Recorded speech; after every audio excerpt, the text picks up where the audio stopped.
Hi there, welcome to the latest episode of my 10-minute moan. And the topic of this 10-minute moan is yet another man who's been arrested, and now up to 4, for the arson attacks on properties in a car connected to Keir Starmer. So this story was going a wee bit quiet. We were having an arrest every other day, I think. I think one of them came the day after one of the co-accused. But it went a bit quiet. I think we went probably 5 or 6 days there without anybody being arrested for the issue that happened at Keir Starmer's former homes and his old car. So the fourth man, who is described as a only thing we've got description so far, is 48-year-old. Wonder if he's a dad or sugar daddy of any of the previous ones. And this one, he was arrested at Stansted Airport. Now, there's two things that could happen there. He could work at Stansted Airport, or he was trying to jump on a plane. And I kind of think it must have been the latter. Anyway, he was initially stopped by officers under a Section 7 of the Terrorism Act before being arrested on suspicion of conspiracy to commit arson with intent to endanger life. The arrest is connected to an investigation in a series of fires and suspected arson attacks across London. Last month, they included a vehicle set fire in NW5 on Thursday, the 8th of May, and a fire at the entrance of a property in N7 on the Sunday, 11th of May. The fire then at a residential address at NW5 in the early hours of Monday, the 12th of May. So the fire in the house, the fire in the car, as we know, it was on the same street. The man has now been taken to a London police station where he currently remains in police custody. So now the prosecution service have previously authorised charges against 3 men. Roman, can I say the names? Lavrynovych, 21, Stanislav Kapriuch, 26, and Petro Pochinok, 34. Obviously quite a range of ages there. All 3 men have been abandoned in custody until going to appear at the Old Bailey on Friday, June the 6th. That's this Friday, because we're into June already. The year is flying, isn't it? The investigation has been led by officers of the Met Counter-Terrorism Command due to the fact that all in connections to a high-profile public figure. The Prime Minister would probably be one of the highest public figures that you should have in your country, and they're asking anyone with any information that could assist the investigation, should they call the police on 101, quoting CAD 441/12 May. Inquiries remain ongoing. Now, this is a bit of information that they managed to get, which I've not seen before. A neighbour has said, who asked not to be named, but witnessed the fire, said initially the police did not think it was a criminal case. It was a hybrid car, so they just assumed it's some sort of electrical fault that sparked it. It was in the middle of the night, it woke us up, it was scary. Another neighbour told the BBC News, I heard people screaming fire, fire, I looked out and you could see it lighting up the street. Great-grandmother Linda, 80, who lives in the street, told the Daily Mail online at 3 a.m. on Thursday morning, I woke up to the sound of people, delivery men apparently screaming fire, delivery men, halfway through the night, and the sky outside was lit up. I thought, oh my God, what is going on? And I looked out and saw the fire. I saw the car on the road was on fire. I've never seen anything like it. So, where are we up to now? Right, so the fourth guy. I wonder how we'll play this one.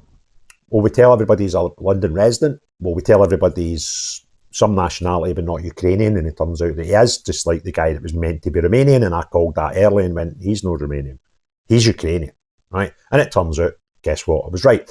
And the fact that he needed an interpreter at co-op, and he got a Russian interpreter, which a lot of people in Ukraine do speak Russian, but the fact he didn't need a Romanian interpreter kind of gave the game away. So now, because that's all the information we've got, now people will start speculating about who this guy is. Was he connected to the other 3? Obviously, his age, queer difference there. He might be related, but I kind of want them to get to 6, right? Because if they get to 6, it's the village people, isn't it?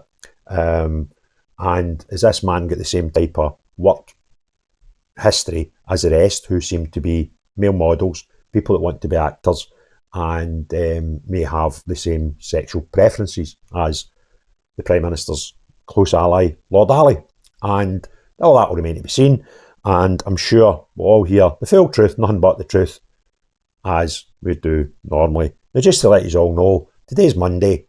I was arrested in the street on Friday, but the good news is I managed to get my school run duty errand completed for my good lady when I was arrested in doing so on Friday. So I owed her a school run, and we completed that today without any further issue.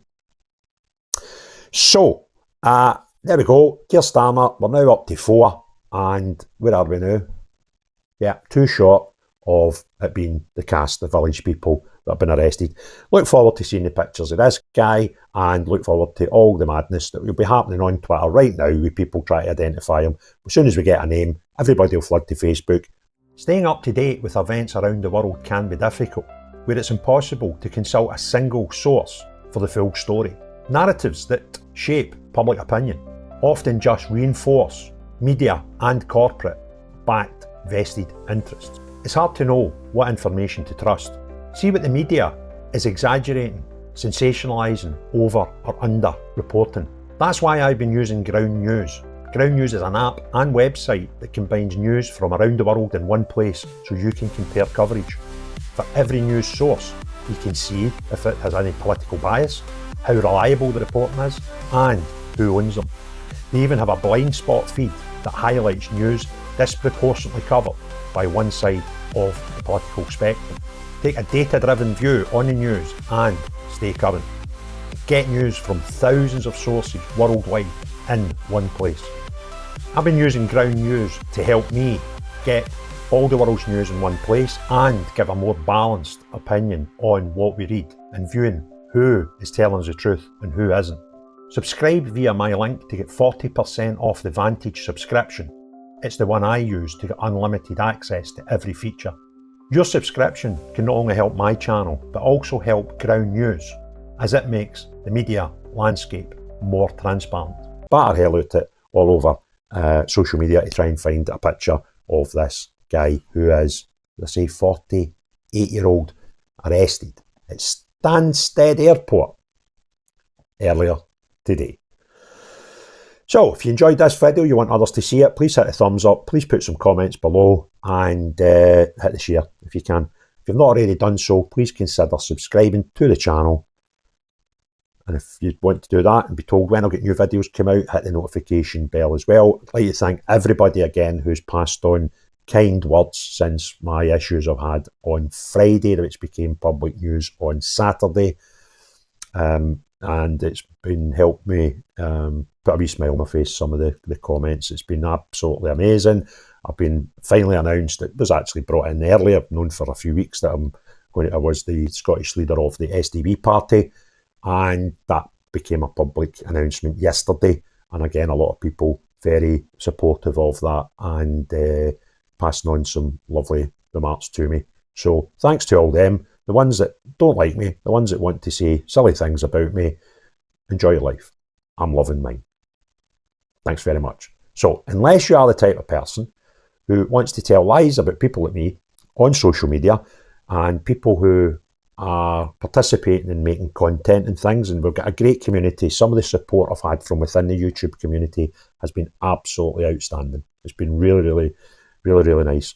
And there's the odd one who seemed to not like me so much now, which was bizarre because they quite liked me before Friday. So you have a great day. You keep talking about me. You put my name in the titles and I'm sure you'll get plenty of views regardless of what you're saying. So have a great day. And unless you're that type of person, not you, but everybody else. Everyone else, have a great day. Cheerio, bye now.